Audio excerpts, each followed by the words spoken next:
So I might have to put it up for our video. So I'm taking these three numbers and I'm going to break them down in their smaller parts, and then I'm going to see what they have in common, the biggest number they have in common. So this one has 2 and 7, right? 2 times 7 is 14, and these are prime numbers now. They don't get any smaller. I don't know, when I was a kid I was taught to circle them, so that's what I still do. And now I have 5 and 7. Right, and 84. 84 is a little trickier, right? I'm going to have 2 times 42, right? And 42 is going to be 2 times 21, right? I could do different ways. And 21 is 3 times 7. So here are my factors, my prime factorization. I prime factored it. And now I have to see what the greatest common factor they have. This one has a 2 and a 7, and this one has a 2 and a 7, but this one doesn't have a 2. It has a 5 and a 7. So I can tell they all have a 7 in common, and that's all they have in common. So my greatest common factor is a 7. All right, I'm going to do 2 more problems, and then I will record the rest. So you guys, but you guys have to do it too. So here's 9, 18, and 42.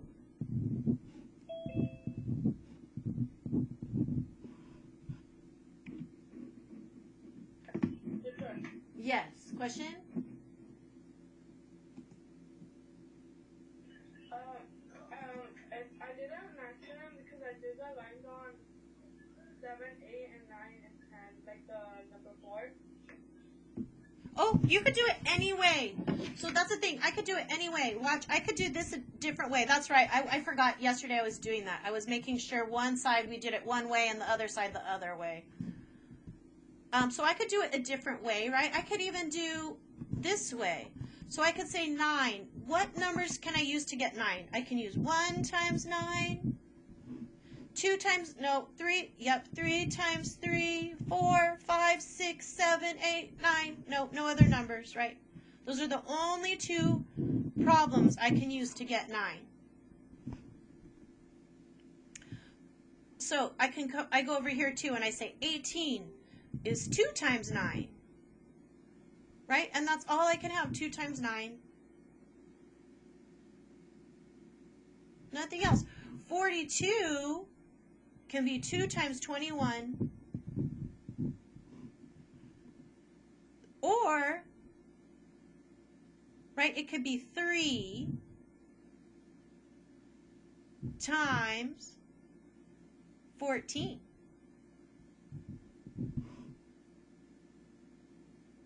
And I also know it could be 4. No, it can't be anything 4. 5, 6, 7, 8, 9.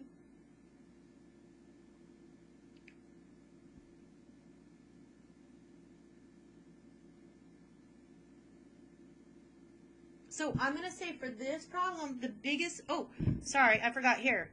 18, I forgot one here. Did you guys see it? I forgot 3 times what is 18? It's 10. Yeah, I'm going to finish right after this. So I could see right here the number I have in common, all of these problems, the biggest number they have in common is a 3. 3 can go into 9, 3 can go into 18, and 3 can go into 42. Right? 9 can go into 9, and 9 can go into 18, but 9 doesn't go into 42. So that would be, right, I can see other numbers. 14, I have to see which numbers they have in common. All right, so I'm going to do attendance real quick. Let me pause this recording. Bye. I'm going to finish doing this problem number 10. And I'm going to do it the way I was telling Annalise. She was trying to do, she was trying to do this way. So I'm going to try and do it that way for her. Bye, guys. Or you can stay, either way. I'm going to do 16, 52, and 76. So I'm going to break them up into their smallest pieces. I know 1, right, this is where I did the lines just to separate them. 1 and 16.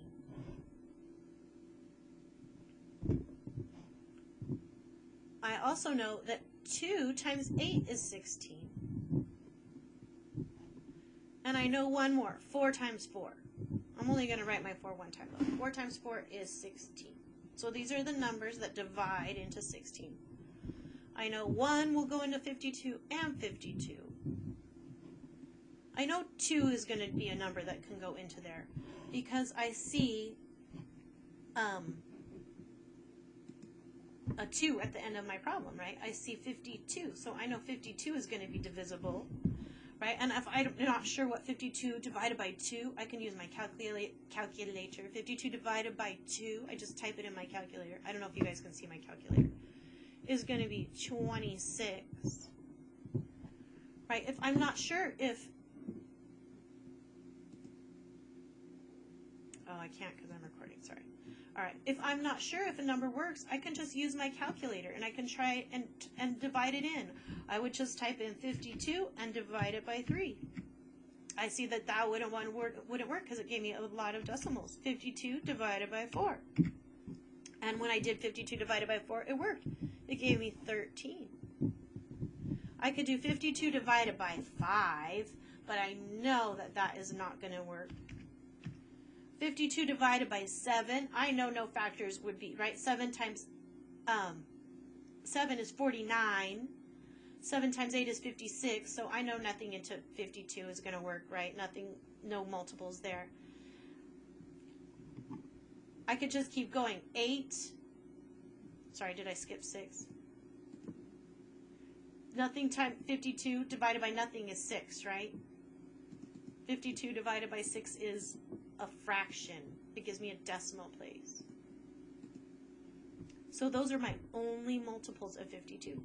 Now I'm going to do 76. 1 and 76. So I'll do 76. I know 76, I can even do it long way, right? 76, I know divided by 2, it's going to divide by 2 because it ends in a 6, which is an even number. And I can see 2 times 3 would be 6, right? I would subtract, I get 16, and I know 8. So I know it's going to be 2 and 38. Right, I try for 3. 3 is going to work also.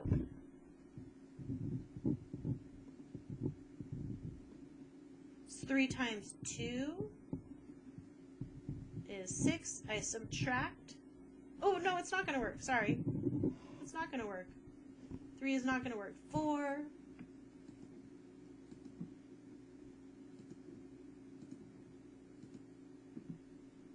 And I divided up, I found out 4 times 19 is 76, right? I could have done it this way too, instead of on my calculator. 4 goes into 7, 1 times 4 is 4. I subtract, I get 36. And I know times 9, 4 times 9 is 36. So there's my 19. 5 is not going to work.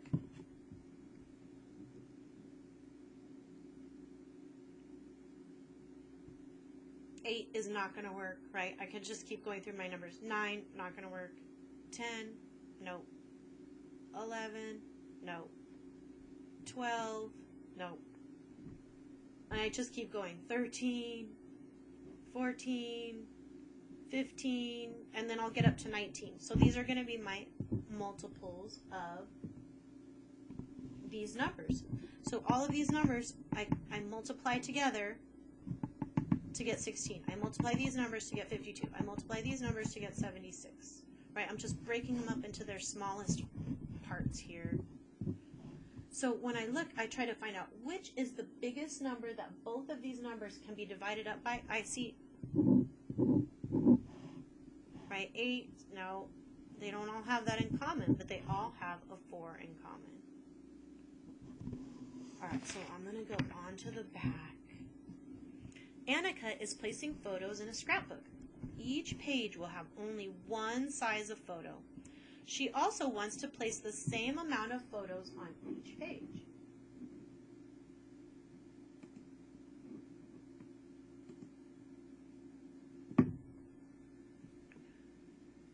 What is the greatest number of photos she could that could be on each page? Justify your response. So I'm going to find my greatest common factors. So I'll do 8 and 12 and 16. It's a little easier when they're smaller numbers. So I'm going to say 1 and 8. Does 2 go into 8? Yes. 2 times 4 is 8. How about 3? 4, I already did, right? 4 is already there. I'm going to do my next one. 1 and 12. 2 times 6 is 12, right? 3 times 4 is 12. 5, no, and then I'm already back to 6. Those are the only numbers that can go into 12. Now I'll do 1 and 16. So can 2 go into 16? Yes, right? 2 times 8 is 16. Right, now I know that any numbers in the middle aren't going to fit there. How about 3 into 16? Nope, right? 3 times 5? Nope. How about 4 into 16? Yep. 4 times 4 is 16. So these are my factors. I just need to find which is the biggest number they all share in common, right? These two both have an 8, but this one doesn't have an 8. 4, 4, 4. Right? Those are my numbers. They all have in common. They all have a 4. So I'm going to say 4 photos is what she's going to put on each page, so they all have the same number of pictures on each page of her friends. And I need to justify my response. So I'm just going to write a little sentence and say and I'll do my nice new abbreviation that I learned, like LOL and YOLO and all that. The GCF of, and I'll tell them the 3 numbers, 8, 12, and 16 is 4. So I know that's the most pictures she can place on each page so that they're all nice and even. So 12 pens and 16 pencils will be placed in bags with an equal number of each item. What is the most number of bags that can be made? So I'm going to put 12 pencils and 16 bags, 12 pens and 16 pencils into some bags. So I have to figure out how many bags could I make. They're both going to get the equal number of each item. So I'm going to take 12 pens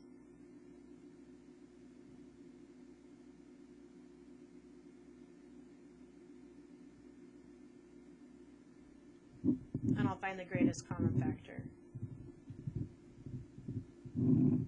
So I'm going to have 1 and 12, 2 and 6, and 3 and 4. I just separate my numbers there. Oops. And 16. I'm going to have 1 and 16, 2 and 8. Right, 3 does not go into 16, but 4 does. 4 times 4 is 16. So these are my numbers. So what they're trying to say is I'm going to put the same number. I'm going to break these up, and I need to figure out how many bags I can make. They're going to say we can make 4 bags by finding this out, because I can see 4 and 4 is the common factor. Right, so I could break this up. I'll make 4 bags. I know that each bag is going to have 3 pens, and each bag is going to have 4 pencils, and I'll give them all away. Right, the bags are going to have more pens than pencils in them, but I'm going to make 4 bags. So right, 3 pens times 12 will give me 4 bags, and 4 pencils in each bag will give me 4 bags. Hopefully that makes sense. So Oliver has 14 chocolate chip cookies and 21 iced cookies. Oliver gives each one of his friends an equal number of each type of cookie. What is the greatest number of friends with whom he can share the cookies? So he's going to give this up to cookies to his friends. He's going to divide them up the same equally for both cookies, and we'll see how many cookies or how many friends he can give cookies to.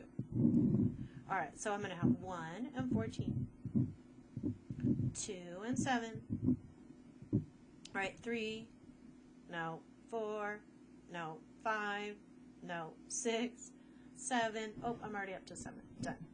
So I'm going to say 1 and 21. Can 2 go into 21? No. It's an odd number. 2 can never go into an odd number, right? 3, yes. 3 and 7. How about 4? No. 5, no. 6, no. And I'm already back to 7. So those are my numbers. So I could tell he can give 7 friends cookies if he wants to do his little pattern, right? If he wants to give the equal number of both cookies to equal number of friends, he needs 7 friends. That's the most friends he can have over. Each friend is going to get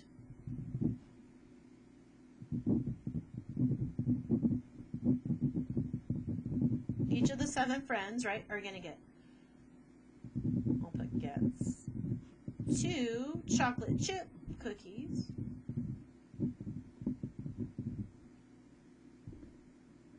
and,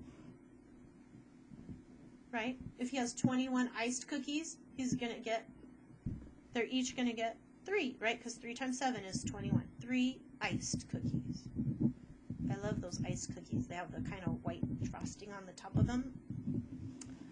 All right, so here is circle the number that you would take away so that 8 will be the greatest common factor in the remaining 3 numbers. So I need to circle one of these numbers that I'm going to take away, get rid of it. I don't know why I'm going to circle it instead of cross it off. But it says the direction says circle, so I'm going to circle. I have to circle my number that doesn't belong here if I'm using the greatest common factor of 8. Right, so I'll just start looking. Does 8 go into 16? Yeah, so it could be a common factor, yeah. 8 go into 8? Yeah. 8 go into 24? Yeah. 8 go into 20? No. It does not work, right? This one is not going to be in that pattern. It's not going to have a common factor of 8. Especially not the great. It doesn't even have any factor of 8. But between these 3 numbers, their greatest number that can go into all 3 of these numbers is 8. So how can you find the greatest common factor of 2 numbers? So how about, I don't know, I like to list all factors and find the largest number in common. So if someone has something in common, they have the same thing.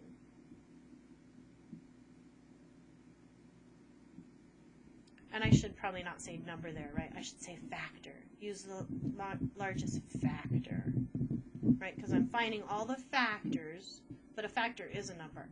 So I'm finding all the factors. So I'm going to find all the factors for the digits and figure out which one that the largest number, the largest factor that they have in common.